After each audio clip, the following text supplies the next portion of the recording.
في حاجات بنعملها الصبح اول ما بنصحى شائعه جدا بينا، وهي اصلا غلط وبتضغط على الكبد من غير ما ناخد بالنا. اول حاجه ان نشرب القهوه على معده فاضيه. ان نشرب القهوه على معده فاضيه دي مش بدايه مثاليه خالص، الحقيقه انها بتزود احماض المعده وتضغط على الكبد. ابسط ما فيها ان نبدا يومي بشرب كوبايه ميه. ان نفطر فطار دسم، اخد طبق فطار مليان مقليات مثلا. الفطار الدسم مش معناه ان هيبقى عندي طاقه اكبر، لا ده مجهود زياده على الكبد عشان يهضم الدهون اللي انا اكلتها دي. ان انا اجل الفطار لفتره طويله، شخص ما فطرش مثلا ما بعد الصحيان ب5 ساعات بيجبر الكبد ان هو يشتغل اكتر عشان يطلع طاقه من المخزون.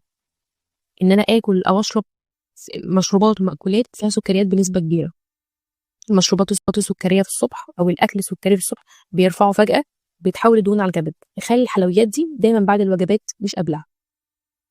ان انا في الطبيعي اشرب مشروبات طاقه او اشرب حاجه مشروبات فيها صودا خصوصا في الصباح.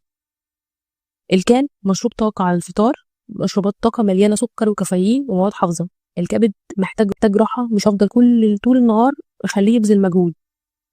ان انا اخد مسكنات على معده فاضيه. مسكن على معده فاضيه يعني حمل تقيل على الكبد، يفضل يتاخد بعد الاكل. في ناس كتير اول ما تصحى من النوم تشرب سجاير. اول نفس بعد النوم جرعه سموم مباشره للكبد، يا ريت تبطلها عشان خاطر